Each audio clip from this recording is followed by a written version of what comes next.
Welcome to episode 136 of Gun Guy Radio. This is a podcast that shines a positive light on the firearms lifestyle. I'm your host, Chick Challand, and this is your weekly dose of positive firearms talk without the politics. Well, welcome to the first live Gun Guy Radio show in a while. You can check this one out on youtube.com/firearmsradio. And we have a few guests. Remote studio, the remote hidden Colorado bunker, Sean Heron of the We Like Shooting podcast. Hey, Sean. Hey, man. How's it going? It's going great. So how's it going over there at the We Like Shooting, I don't know what to call it, really. Bunker, Show? I think. Bunker's fairly fitting, I think. Yeah. No, it's going great. We're having, tons of fun, having some great guests lately, just really trying to break out of the box and kind of think outside the box and get some people in here that people may not have even thought about or heard of. So we've had some really good guests lately. Everything's going really good. We're staying really busy and having tons and tons and tons of fun. Very cool. And we have Anthony Miller, our senior producer, editor here at the Firearms Radio Network. How's it going, Anthony? All right. Keeping busy. So yeah, you're editing everything anymore. You edit what? Gun Girl Radio. Gun Girl Radio, AR-15 competitive rifle. I did the Gun and Gear review this week. I think that's it. And do other shows occasionally. Well, we half of the network wouldn't go out without you. So. Well, wait a second. We can get someone else to edit our shows? No. No. No, definitely not. Sean, your show is not even a possibility. Oh, you'd have to hire like a team of. You have to edit that. Yeah. You could do it. I'll send you the bleep sound effect. I only use it 75, 80 times per episode, so it's not that bad actually. 2-hour episode. Putting in about 80 bleeps. It only takes about 7.5 to 14 hours. Yeah. The episodes that Jeremy's not on, you only have like 4 bleeps. So. Yep. Last night we recorded and edited it, and only 2 bleeps. It's amazing. Two. That has to be a record. It's absolutely a record. I thought that I was, and I'm sure, I may have missed some since I basically leave those Easter eggs for you every week to find and let me know about. But yeah, 2. That's all I put in. It's amazing. All right. Well, a few announcements before we get going. So, attention, Chicagoland listeners, or anyone that wants to fly in like Sean is. There's a bullpup shoot in Waterman, Illinois, September 27th. So, going to be a lot of cool stuff going on. There's going to be, a zombie shoot. I guess you can bring your own rig to that. There's going to be even like some full autos that you can pay to shoot. And, more info at bullpupshoot.com, but there will be several Firearms Radio Network personalities there, including Sean of We Like Shooting, Aaron as well, Hank, and Mike Islin of Reloading Radio or podcast is going to be there as well. So it'd be an honor to see you guys there, shake your hand, meet you guys. It'd be really cool to, say hey. Yeah, I'm looking forward to it, man. And you said we could stay in your room, so. Wait, what? You agreed months ago. You probably forgotten, but I've got the email. Well, actually, I have the pull-out here, the pull-out couch here at the studio already for you. I got the dead mice out of it, and it's aired out, so it's good to go. Perfect. Well, I'll have Aaron sleep there, and I'll just stay at the hotel we booked. So it sounds like a plan, except he threatened to pee on something of mine, so I'm a little nervous. It just comes with the territory. Just nod your head, smile, and move on. So yeah, September 27th, and then also Dallas area listeners, October 14th, that's coming up really quick as well, is our next Firearms Radio Network Gun Runner Tough Mudder. So you can check that out. Jack Templin and Carol of Fat to Fit HQ are running that Tough Mudder event in Dallas. So put that on your calendars. October 4th, I believe that's the Saturday run.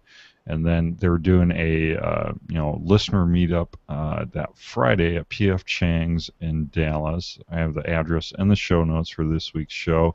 So that's going to be at 10 p.m. You can hang out with Jack and Carol and the rest of the Gunrunner team.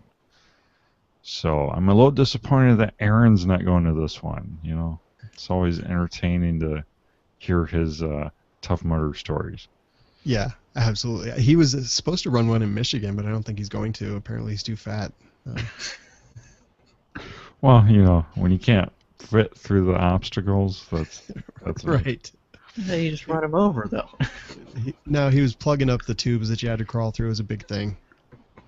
Yeah, it was big. So yeah, check it out. Tough Mudder Run, Dallas, Texas, October the 4th. And you can also contribute to the Firearms Radio Network and Gun Guy Radio by shopping Amazon. I don't know why I have This Week in Guns in here. I almost read that. Just for fun.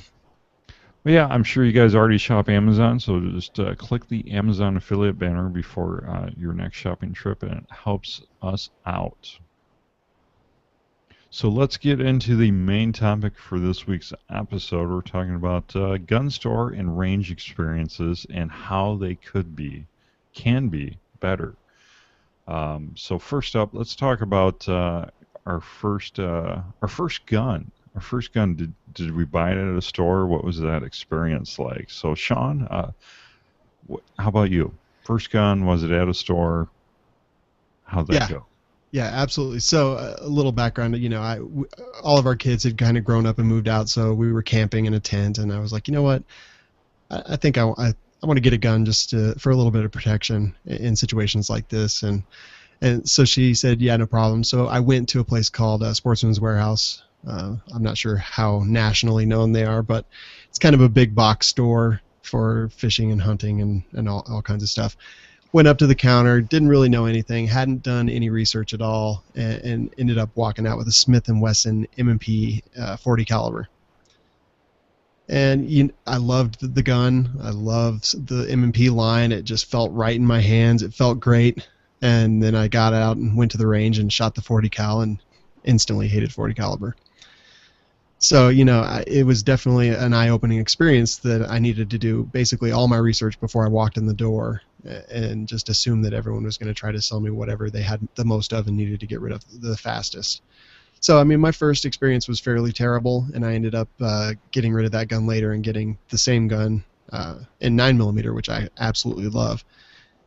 So, yeah, it was a good experience. It was a bad experience. I did go to a store, but I've been there and I've bought another gun there since, but just doing a little bit of research has made everything better for me. Very cool. So, Anthony, first gun, buy it in a store?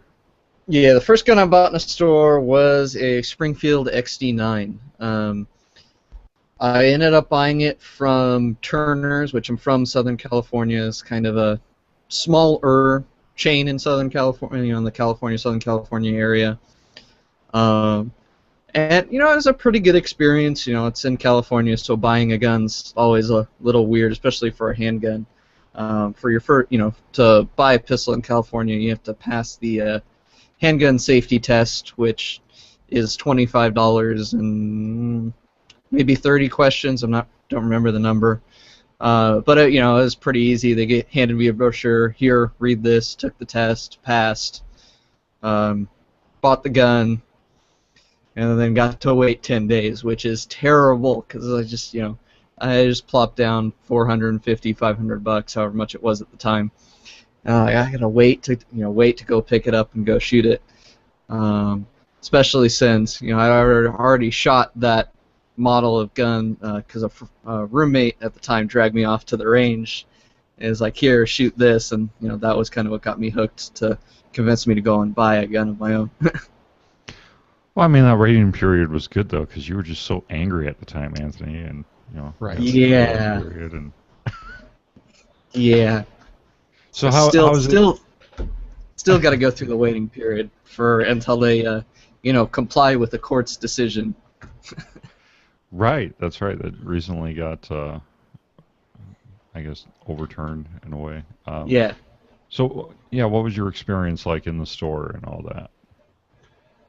Actually, it was pretty good. I've at this point bought several guns from that location at Turner's.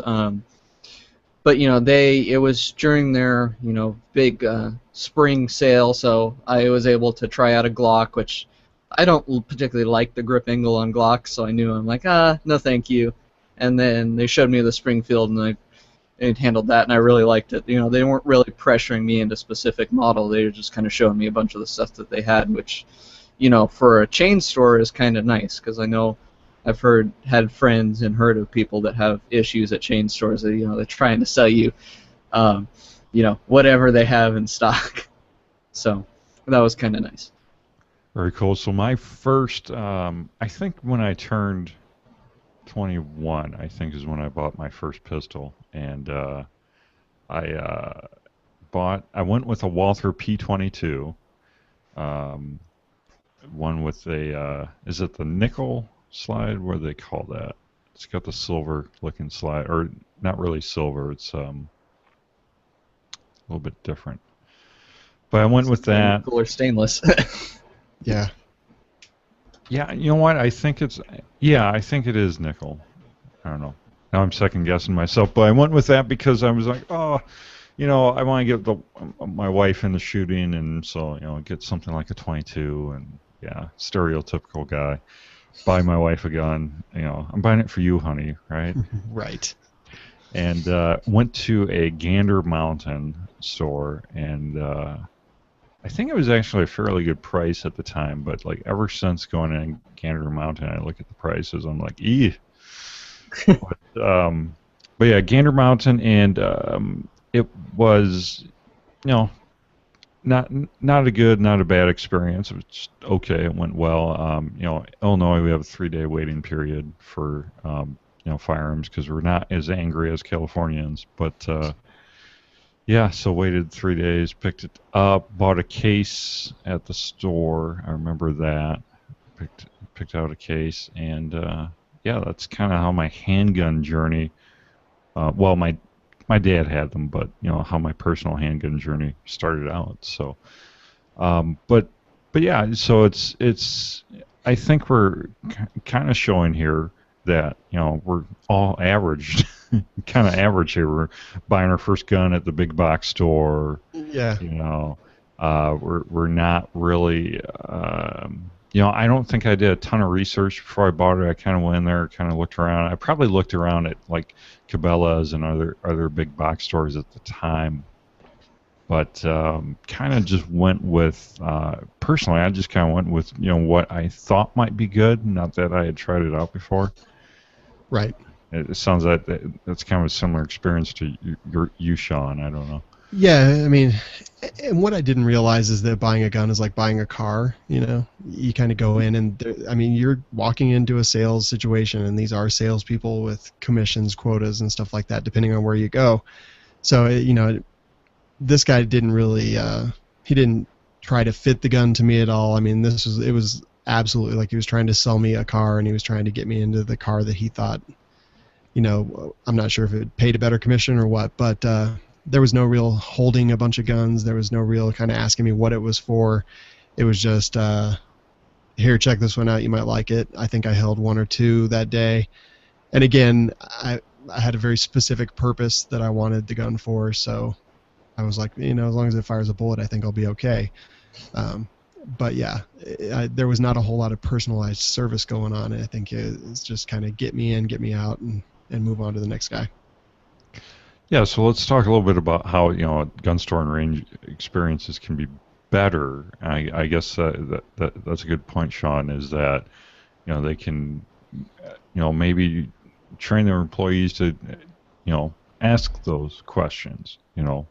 Why are you buying a gun? What are you using it for? Are you buying it for yourself? Are you buying it for someone else? What's your experience level? Stuff like that. Maybe to not to like pry into your personal business, but to better serve you. To find a product that fits your needs, fits your budget, and all that, and not not just trying to push product out the door. So, Yeah. Anthony, what else? I'm sure you've had experiences since then. What other areas do you see that maybe could be improved in a gun store experience?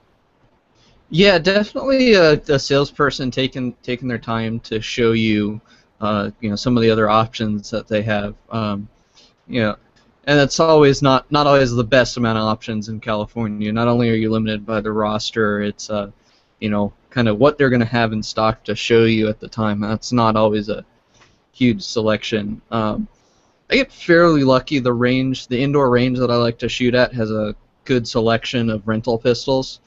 So with the exception of one, every pistol that I've bought since, I've gone and shot something similar or the exact same model, and make sure it's something that I like. And that's always something that I would recommend is, if you can, if there's any way, go out and shoot a gun like it before you buy it. So that way you're not buying a .40 caliber like Sean did and realizing it's going to be a bit of a handful.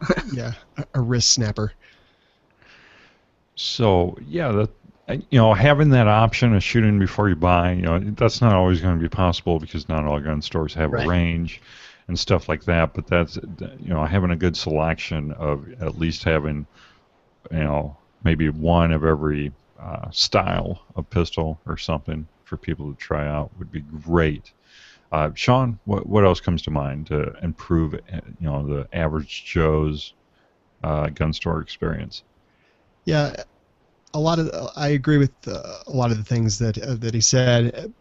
I think the biggest thing for me is I understand the economics of getting people in, getting people out, buying whatever they're going to buy, and then moving on to the next person.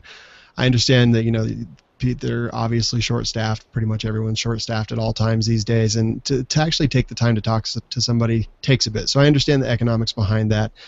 And however, when I decided to buy my second gun or trade in my first gun and buy another gun, I just called around, and I called every gun store in the area, and I just basically would ask a couple questions that I had written down, and if they would talk to me about it and ask me a couple questions and kind of have a little bit of a discussion, even if it was just 30 seconds per item, I would put a star next to them, and if they just basically pawned me off or said they didn't know or just kind of blew me off, I would strike out that place. So to me, the most important thing is finding a place that's actually willing to spend some time with you. I think I visited 2 stores that time because there was only 2 places that were willing to talk to me. One of them I went in and they were definitely a bit snooty and just maybe a little bit elitist. Like, obviously I didn't know what I was talking about. I was coming in from a position of having no knowledge at all.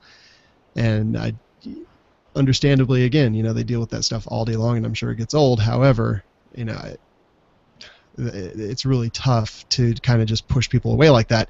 But the place that I actually kind of finally decided on and have been going to ever since, I went in, they talked to me, they let me hold about probably 30 different guns, and they just kind of made me feel welcome, and that it was okay that I didn't know anything, and they just kind of really helped guide me along that journey. And that was when I bought my first 1911, because it felt the best in my hand of all the guns that I tried out that day. So I think to improve, really just spending some time with the people, like we've been saying this entire episode, spend some time, ask some questions, and just kind of make them feel like it's okay that they're not gun experts. Right. It's all about the people coming in. I mean, it's all, that's what it really comes down to, whatever business you're into. And I think our economy is kind of changing more towards, that kind of structure is, people first, rather than how it's been in the past, just trying to shove product out the door. Yeah. And, I get that so often that I'm just sick of going in places that, they just kind of assume you don't know what the heck you're talking about. And it's really sad how common that is. But so yeah, that's a really good point. So I wanted to kind of lay out here my vision for, because gun stores have to change their model, really. Their whole business model it has to change because the online marketplace is here, and people can find the exact thing they want. And they're doing this in every other aspect of their life. for the most part. Amazon. We do the Yes. Amazon affiliate link because everyone shops at Amazon. Yeah. That's why we do that, because they're buying, whether it's shoes or household items, or you can get, some firearm accessories there. You can, whatever, paper targets, to toilet paper. You can get it on Amazon. So, and then there's places like Bud's Gun Shop, Kentucky Gun Company, Cheaper Than Dirt. What other big online gun retailers am I missing here? Well, even like you got something Gun like Broker, gun broker. Yeah, you can go and see. A lot of the smaller gun shops will put their inventory on there, and so you got access to all kinds of stuff. Well, I think the first online purchase I made was Gun Broker, and it was actually a gun store in Utah putting new stock up on there because they could move it there just as quick as in the store. So, yeah, how do gun stores have to evolve to cater? They're really catering to a whole new customer. They're not catering to the good old boy coming in buying his hunting rifle anymore.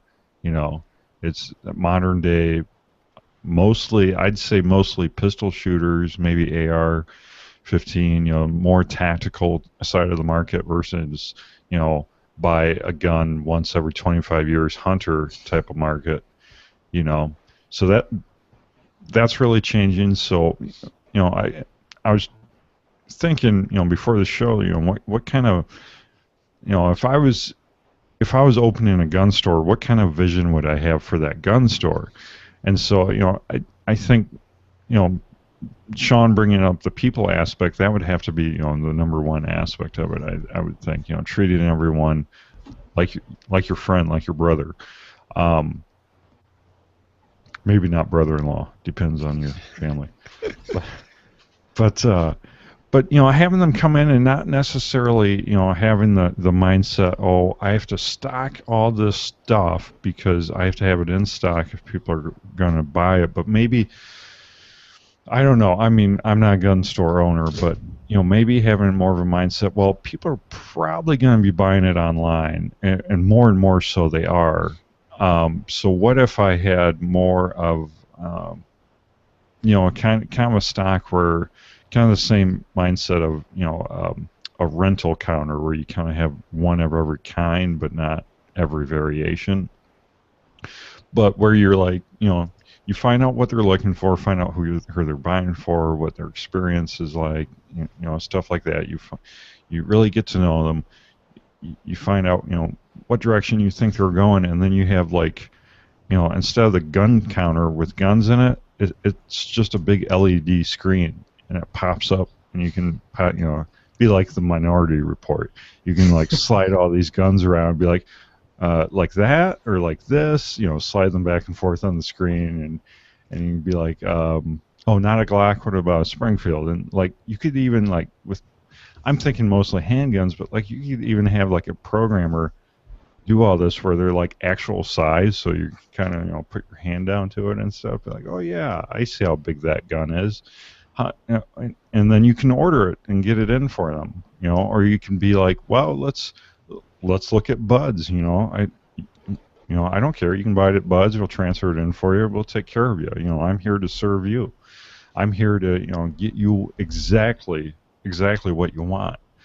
And then, maybe they could, obviously that's not going to be hugely profitable, but they can, maybe accessories is where they could go. They could be like, well, I got this guy, that works here. He'll make a leather or Kydex holster for you. He'll make a Kydex holster for you while you wait. Something, just target a different aspect of the market for their profitability maybe, but, bring in some state-of-the-art technology, bring in the customer service, bring in the, taking things to, the next level as far as aftermarket service goes. Why don't, there's this match they shoot every Wednesday night down at the range. Why don't you bring it out there? See if you like, competition type stuff, and if you do, we can get you hooked up with a belt. magazine pouches, stuff like that. Yeah. I love your dream. I think it's That would amazing. be awesome. I would love to go to a place like that, but the bottom line is these days with all these online retailers and just all these places that are dealing in so much volume that the local gun stores they cannot compete. I mean, they can't even get those prices. So they put a lot of personalized attention into it, but when they're making less than $100 a gun, probably average, Right. that's so hard. I mean, how much are you going to spend for $100? You've got 10 And they 10 people in can't- the store. You're exactly right, and my point is they can't rely on that. Because really the profit margins for guns, anywhere is just stinky. It's just terrible. Yeah. I do not ever want to sell guns for a living because that profit margin is terrible. But if they could figure out high profit things to pair with the selling of guns or transferring in of guns, so they'd be more of a specialty shop, maybe more a accessory shop, something that holsters are super high profit margin. That's why there's a million holster companies. Right. I mean, compared to guns, they are, and just looking for stuff like that. That's a higher, because 10% profit margin. That's terrible. Yeah, I'm not sure that we're their target market anymore. I mean, their target market is basically the good old boys who just like to come in and hang out at the counter and occasionally buy a rifle or something, like you said, the hunters, or people who, like when I bought my first gun, just walk in off the street and really have no idea what they're looking for. But even accessories they can't compete with because there's so many people that can just sell 10,000 of them on Amazon for $5 profit per item. Right, yeah, and on Amazon you don't have to worry about keeping a storefront or, it's So a lot less overhead there. So they can't compete. So I mean, I think the only way that a gun store is going to survive these days is just kind of by, and I'm not even sure what the solution is, honestly. I don't know how to tell them that everything they sell can be sold cheaper and easier elsewhere. In Colorado, we've got this new law where there's no private transfers. Every transfer, even if you sell a gun to someone, your neighbor, you have to go to a gun store and have a background check and all that stuff. So I think that the market has gotten so bad for these small gun stores that most of them charge $100 for that transfer fee, which is just out of control. Or, a lot of them, if you buy a gun on the internet, it's a $50, $75 transfer fee. And I think that gouging the consumer is the absolute worst thing to do, because I can guarantee I won't go in there. I won't impulse buy some ammo. I'm not going to impulse buy an extra magazine. But I don't know what the answer is.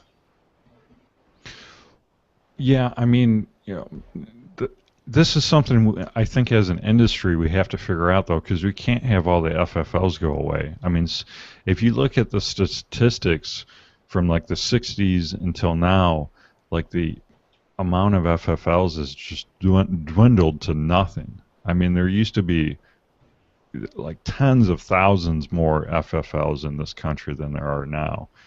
And, that could become a real problem here in the near future if all these small mom and pops close down, and then you can't transfer in your online orders. Yeah. Then what? Well, in Colorado, there's tons and tons of kitchen table FFLs. Yeah. And I think that is huge. There may be less gun stores, but there's 10 times the amount of kitchen FFLs. I can think of probably 4 or 5 just off the top of my head. I don't necessarily 100% use them just because I don't really know them, and it makes me a little bit nervous to have all the rifles that we get in for reviews sent to someone's house that I don't really know. But, I think that they kind of have the right idea. They have no storefront. They have not really much overhead at all. And when they get someone who comes by for word of mouth, then they can sell a gun and make $100, and it's not the end of the world because they usually have other jobs and stuff like that. But, yeah, again, tough. I've gotten super lucky. I've got a kitchen table FFL that when I do transfer buy online, he used to work in the same department as I did, and that's kind of how I got in or found out that he did that. So now, I've got a good relationship with him. So that's kind of nice. And I almost wonder if something like that's the future, where, maybe a kitchen tape moves more towards that, where they can come up with some cheaper way to demo guns. Maybe even like I don't know, maybe like the blue guns, so you can at least put something in someone's hands. Is like, this is what it's going to feel like. Because the blue guns are, significantly cheaper, and you can at least get the feel of what it's going to feel like. which would actually be kind of cool. Like in Jake's idea, the store, you put something, here's a picture of it, and you put something physical in your hand. Does this actually fit you? Is it going to work for you, or do we need to look at something else? Right. 3D print all the models. I mean, yeah. I think we need to look at other industries. I think could be helpful looking at other industries, like gas stations, for example. They hardly make anything on the fuel sales. It's all the Hostess Twinkies that you buy and the pop and everything that you buy. But what do you go to the gas station for? You usually go there for gas, right? Mm-hmm. Yeah. So if we're usually going to the gun store to transfer a gun or buy a gun, then I think we just needed to figure out what the Twinkies and the Hostess and the Pepsi of the gun world are. Yeah, and that's probably true. Maybe it's the movie theater model, and they just sell popcorn and soda for $9 each. Well, that's why I was thinking holsters, because anyone can make a Kydex holster, so why not have your own branded gun store Kydex holsters or something. Yeah. Something similar. It doesn't have to be holstered, but something along that vein, or just start selling lottery tickets. Maybe that's what we should do. There you go. That's actually not a bad idea right there. That's where the money is. Lottery tickets and snacks and gun stores. I like it. I'm going to suggest it. All right. Well, I'm glad we solved that problem. You're welcome, firearms industry. So, I mean, the other thing we could think about, well, we couldn't, but like, the industry itself, like companies. So, I interviewed a gentleman a while back. I think I'm gonna mix up who it was. It was around episode 50, so it was a long time ago. But anyways, he told a story about how there used to be, I think it was Winchester branded shooting ranges all across the nation.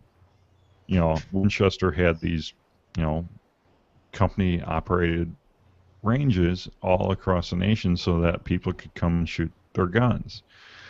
And so maybe we need a gun company to step up, have like Smith & Wesson or Ruger or someone have branded stores or ranges/stores to provide this infrastructure that we need to further the firearms commerce, really.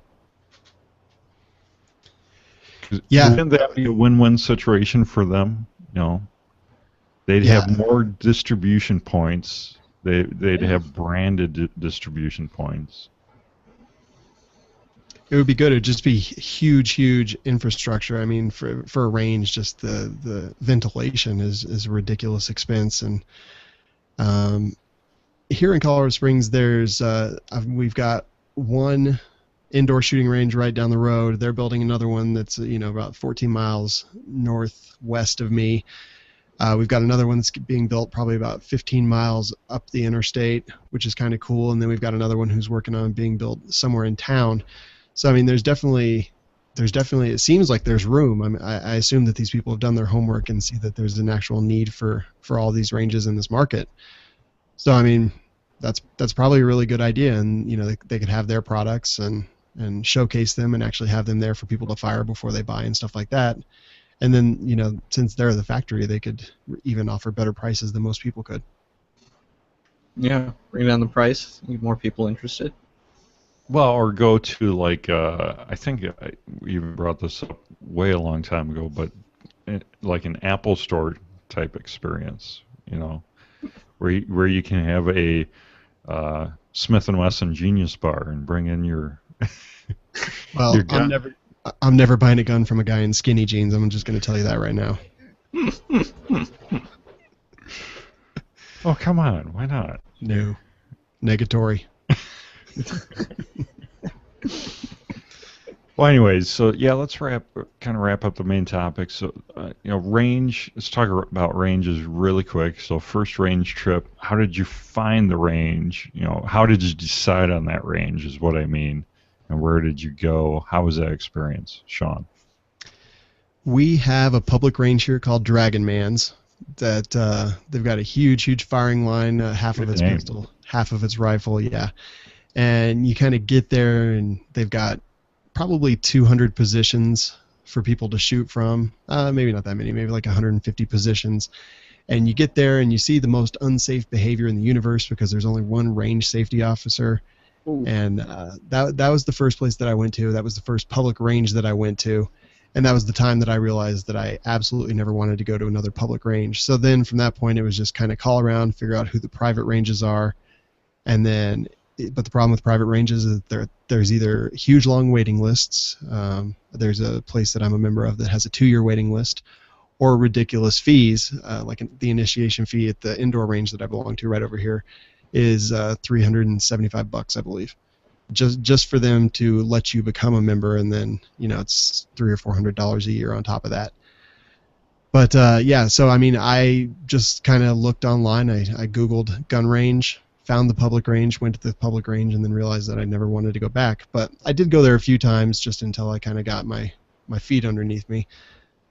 But finding a range is actually harder than finding a good gun store, in my opinion, because you want a place that's safe, you want a place that has some amenities that are fairly nice. And living in Colorado Springs, I'm super lucky. We have some great ranges, and like I said, I belong to several of them, and I've got some great options. But the public ranges, not my favorite, and I think you probably run into that no matter what state you're in, just because there's limited resources to manage a ton of shooters.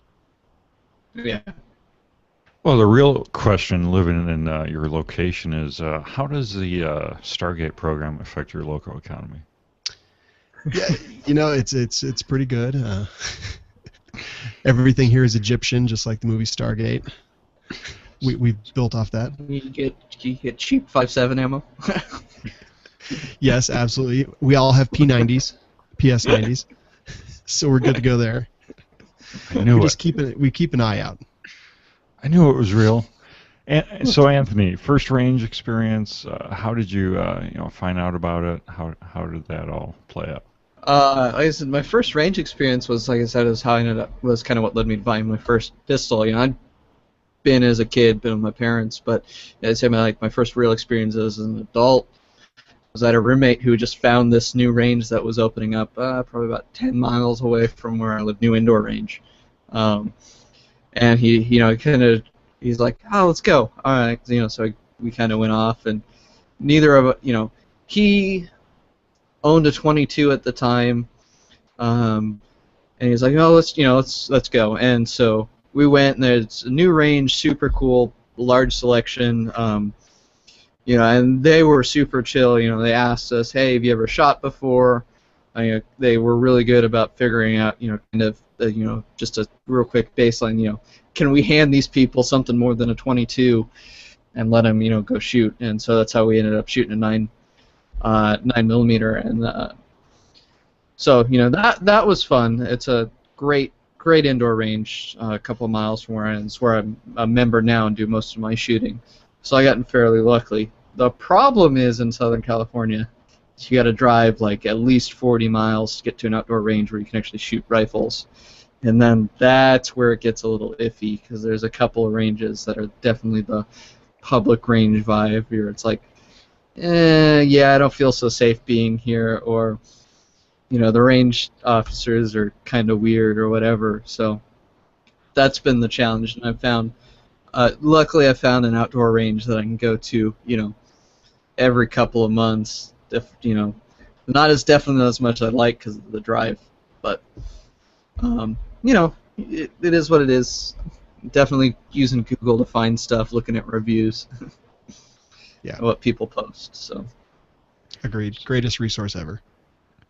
So my first experience at a range was actually I think it was an IDPA competition.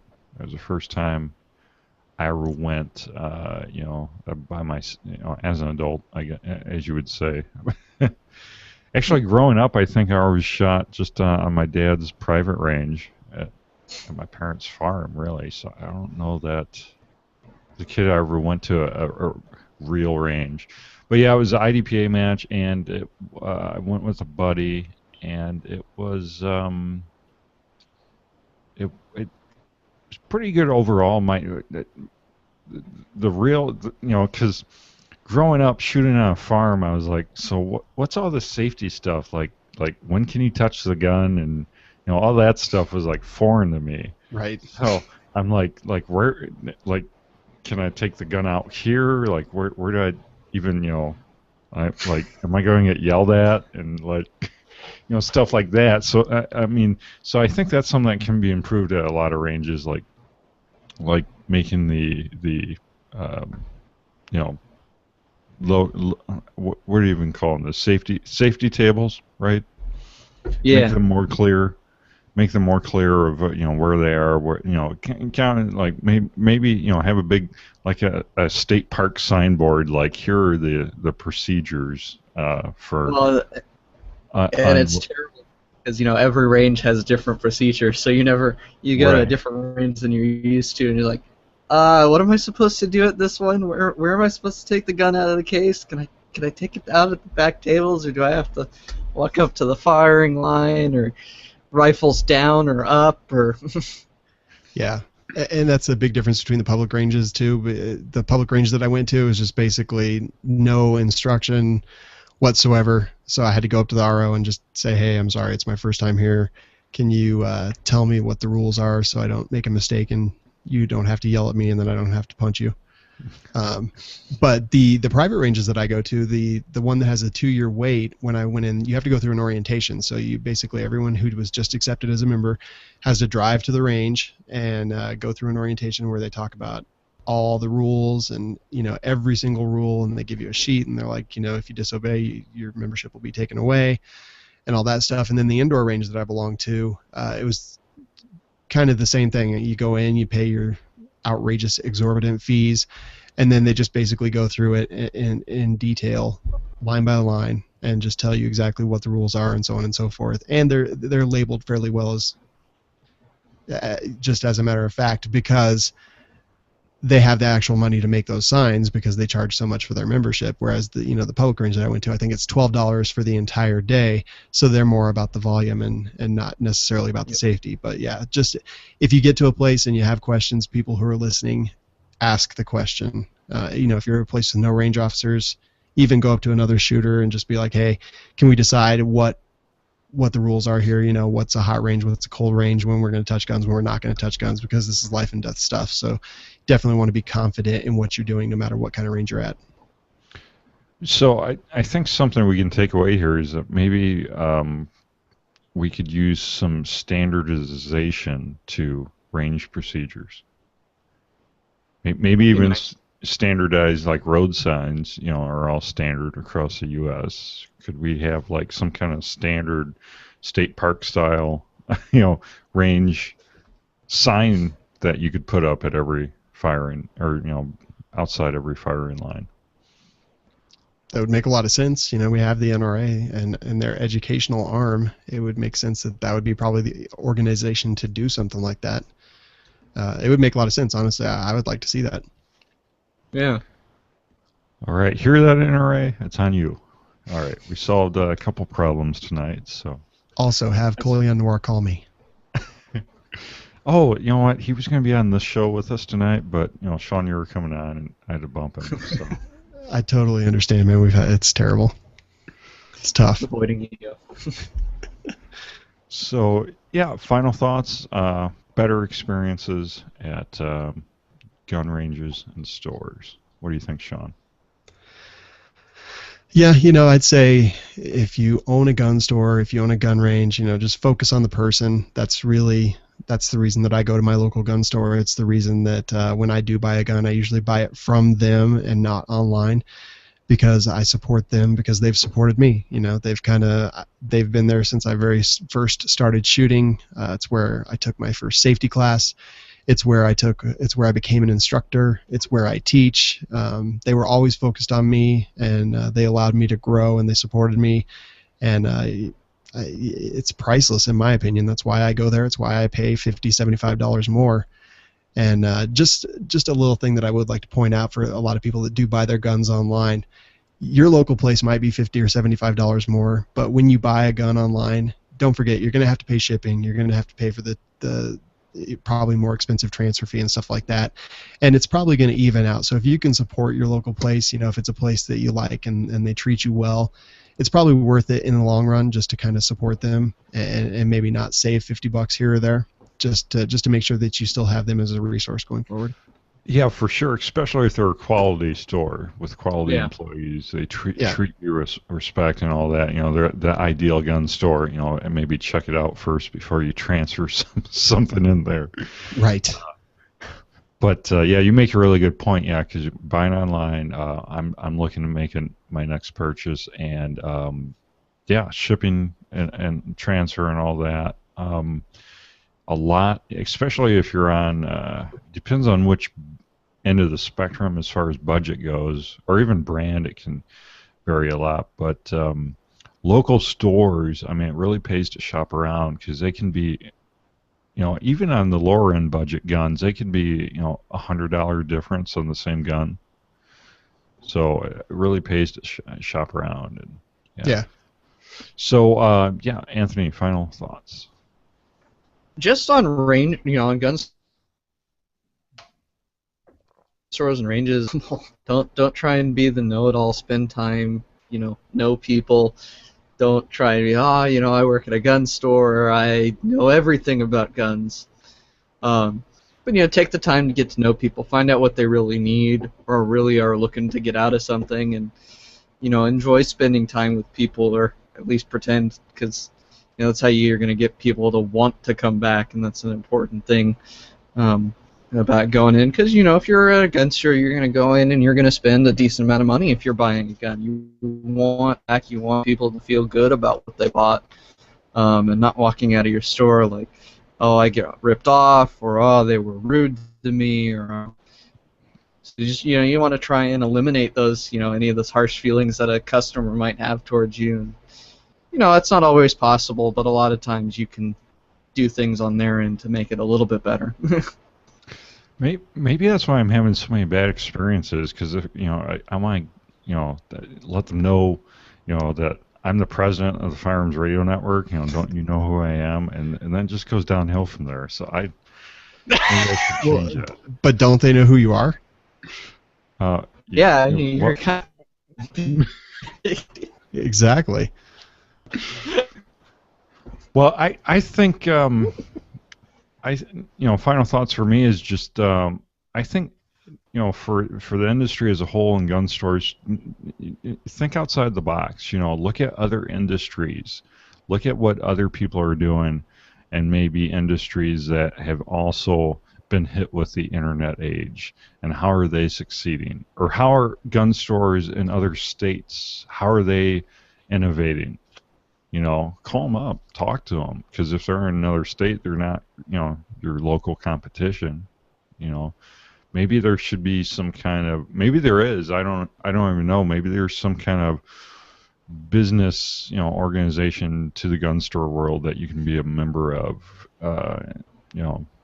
something to have, like some kind of gun store mastermind group where you can all, figure out a better way to do things. The NSSF, I know at SHOT Show, I believe they have all kinds of stuff for gun stores like that, like how to compete in the new and changing marketplace and stuff like that. So maybe that's an organization that's doing a lot of stuff like that. I know they do it at SHOT Show, but maybe they have some stuff outside that 7 days a year. Yeah, I'm sure they absolutely do. I'll actually put a link to the NSSF in the show notes. So, that about wraps up the main topic. So let's talk a little bit about Duluth Trading Company. Sean, are you into manly workwear? You said you're not into skinny jeans, so you're not going to find any skinny jeans at Duluth Trading Company. No, I'm into it, man. The manlier the better. Actually, if I could have some fur on my pants, I'm in. Well, you can check out the Shoreman's Fleece. Kind of feels like you're wearing fur. The Shoreman's Fleece is awesome. 100% windproof fleece jackets.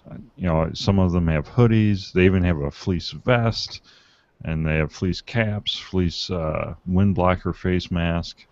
You can totally covered for this fall season. We were just talking about before the show how the chillier season is setting in to Colorado, California, Illinois. So these, personally, best jacket period I've ever had is my Duluth Shoreman's fleece jacket. So their stuff looks awesome. I don't have the pleasure of owning any personally, but now let me ask you a quick question. So it's windproof, Sure. completely windproof? Yeah.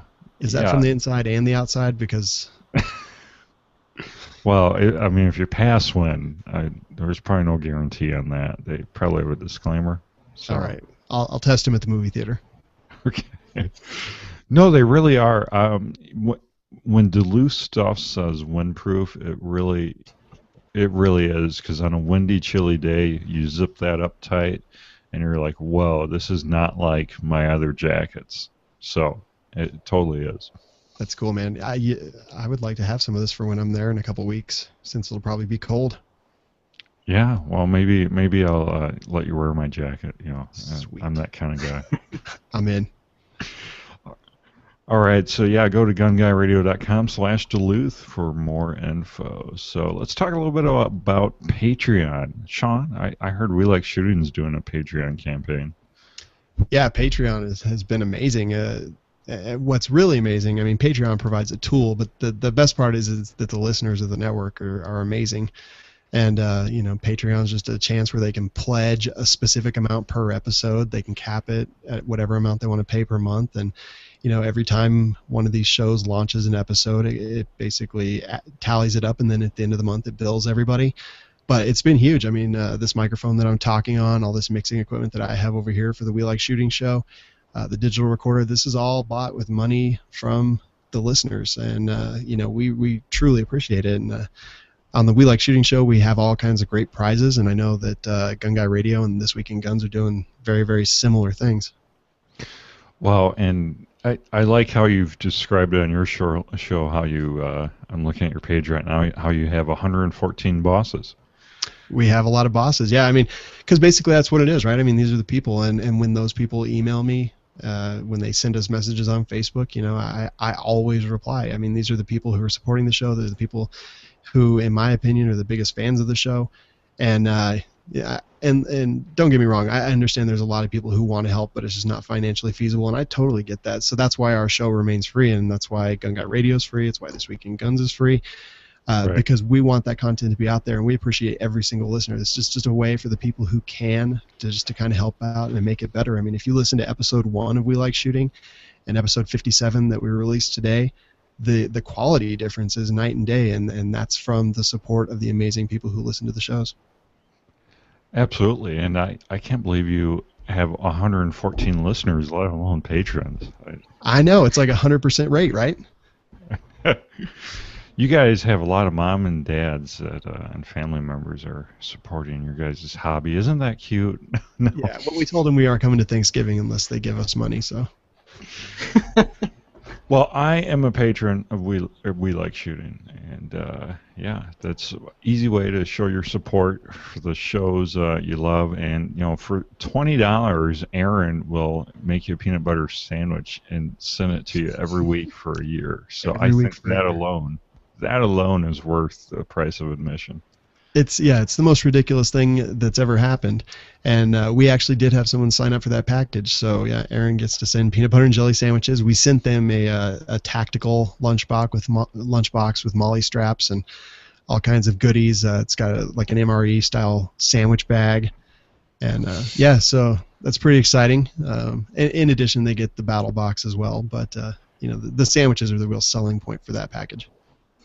Very cool. So patreon.com/WeLikeShooting or WeLikeShooting.com/pledge? Either one. All right. Very cool. So let me hit on the Gun Guy Radio Patreon, battle box perks real quick here. So if you pledge at the battle box level, which is $15, we have some pretty awesome LA Police Gear products. Actually, everything you see back here behind me, I'm kind of afraid it's going to avalanche onto me during the show here. And there's a lot of stuff. LA Police Gear bags, bailout bags, hats, and then our newest contributor, Duke Cannon Supply Company, has furnished you, the listener, who support us through the Patreon campaign, some pretty awesome Manly soap. Duluth Trading Company actually carries the soap, and that's where I first tried it. But it's Manly big bars of soap, limited. So they supplied some limited edition military field boxes with gift packs of soap. And actually, let me grab one. So yeah, it's pretty ridiculous. It comes in a 762 steel ammo can, like a real ammo can, like one I opened up, and like these are from the desert because it had sand in it and stuff, so it's pretty cool. But yeah, you open it up and you got what, 1, 2, 3, 5 different, so big old blocks of hunting soap. So big old block of. Is that scent free and all that good stuff? Yeah. For the So hunting? it's amazing. Yeah, so it's lethal on odors because getting winded is not an option, I guess. Love it. Amazing. Yeah. So a portion of proceeds also go to benefit U.S. veterans. Made in the USA, I should also say. I think the one I tried was this one, the big ass brick of soap that smells like victory. It has, I think it has like oatmeal in it, so it's a little bit hippie, but it's rough though. It's like rough cut oatmeal, so it like scrub your raw. So, Love it. Yeah. That's cool. I've never heard of them. Duke Cannon Supply Company. I'm gonna check them out. Yeah. It says it's bigger than 3 times bigger than feminine bars of soap, and it says it's not for clowns. So Perfect. I guess don't even everyone like can't clowns. use it. Right. Absolutely. So yeah, and each one, curious enough, comes with a screwdriver. I don't know where I would use that in the shower, but I'll try. Hey, if you're a man, you're gonna know how to. Never mind. Right. I'll use it to turn the water on. I'll just smash the handle off, and I'll use that to turn it on from now on. Right, you got a leaky faucet. So yeah, Duke Cannon Supply. Pretty awesome soap, and yeah, these military field gift boxes are going to be going out to the patrons, and actually, the next 2 patrons that sign up, no matter what level, I'm going to send them a field kit of soap. So Nice. next 2, Love it. and Duke Cannon really over delivered, so I'm gonna also over deliver, and the next We Like Shooting patron, I'm also gonna send them a gift box. Say So, what? All right. Yeah. That's awesome. And can I just say real quick that, I know Gun Guy Radio and This Weekend Guns are doing the Patreon project, and we here at We Like Shooting, we are patrons of those as well because, those are the first gun podcasts that I listen to. So, I'm very interested in their ongoing future and just supporting Jake and the network who's done so much for us in every way that I can. Oh, I'm honored, and it's so sweet the way you lie, Sean. Don't. Did you see on the Duke Cannon site that they have the American Soap and the Hatchet set? Yes, What? I did. Everything about them is amazing. Isn't it? Yeah, there's somewhere else that it says their soap is not made in France. I love it. They might just have become my favorite soap company. And then they also have there's a really big set of soap, and I think they call it the F-ton pack of soap. They've got the big ass brick of soap, and Yeah. it says it's got a hatchet with a swipe through it. Says gets you clean, not. Can I say laid? Yes. Good, because I did. But yeah, a big shout out to Duke Cannon, and our patrons are going. You, the listener, are going to get your hands on this for supporting both This Week in Guns and Gun Guy Radio at the $15 level. And like I said, the next 2 patrons of Gun Guy Radio are going to get one, as well as the next 1 patron of We Like Shooting. So hurry up, sign up. Awesome. Send you some big ass soap in the mail. So I'm really kind of dreading shipping these because they weigh like 500 pounds. But Just throw them in one of the what do they call it? The medium flat rate box. I think they'll fit oh yeah, they one of might. these, and I don't if know. it ships for Are the they same medium price. or large? Yeah. They. Remember. I went to pick these boxes up. I'm like, holy crap! What is in these? I can't even imagine how that was delivered to you. I don't know. It's yeah. I kind of feel bad for the delivery person, but not really. So.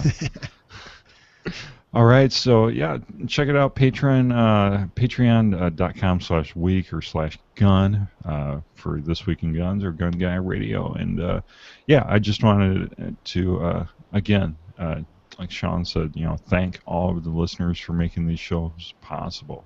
If it wasn't for you guys, we wouldn't be taking our shows to the next level, and we wouldn't be here at all, really. So. Absolutely. Can I mention our giveaway? Yeah, what do you got going on? So just going a little bit further on Patreon, for We Like Shooting, once we hit $500 an episode, we're giving away a rifle and a pistol to 2 lucky winners. So that's some exciting stuff. And when we hit $200 an episode, we gave away an AR-15 chambered and 204 Ruger to 1 lucky winner, Bill A. So he won that rifle and he's really enjoying it. So. But I know, Jake, you're talking about doing some great stuff too, and it's just, right. We actually, I think we have a gun giveaway on the, on the cusp here. So more info on that one. It's 100% amazing, locked in. But can't wait to win that. But yeah, the AR-15 podcast is also doing a AR-15 complete build giveaway. So with optic and everything, so that's pretty cool. So. Firearms Radio Network's giving away guns left and right. So. Yeah, absolutely. It pays to be a listener. Right, yeah. So, Hunter Design, hunterdesign.com. Ryan Cross does all the awesome artwork on the network. Every single piece of it, even We Like Shooting. So, if you're looking for graphic design, check out hunterofdesign.com. All right, well, that wraps it up for this week, and you can leave your feedback or thoughts by sharing them at the bottom of the show notes at gunguyradio.com/136 or the bottom of this YouTube video. Please subscribe in iTunes so you never miss a show, or leave us a iTunes review. Helps other people find the show. Also, join the Second Amendment Foundation or the NRA. I'm a member of them both, and they do things that we as individuals just can't accomplish to save and expand and fight for our gun rights. And don't forget to shop Brownells using our affiliate link, gunguyradio.com/satisfaction, or also shop Amazon, clicking on the Amazon affiliate banners. So that about wraps it up. Don't forget to listen to the other awesome shows on the Firearms Radio Network, like We Like Shooting, Sean. Where can they listen to We Like Shooting at? They can listen to us at We Like Shooting Podcast, iTunes. We just launched our own Roku channel, and you can find out more about that at welikeshooting.com/Roku. It'll tell you how to get it and all that good stuff. Stitcher, just like everything else, all the best places that firearms podcasts are served. Roku channel? Say what? Yeah, man. We've got our own We Like Shooting Roku channel. You can listen to the edited show or watch the live show every single week. And you can watch it as it's live? Yeah, you can watch the live show or all the archived live shows. I'm impressed. I'll have to hook my Roku back up. Seriously, it's worth it just for that. I know. Well, I switched to the Amazon Fire. Is it the Fire TV? What's the Amazon one called? I think something like that. Something like that. Yeah, I don't really know. Yeah. So now, like, all my secondary apps went away. So now, yeah, I'll have to hook that back up. Very cool. So. Yeah. All right. Well, thank you, Sean. Thank you, Anthony. We'll see you next week. Bye. Bye.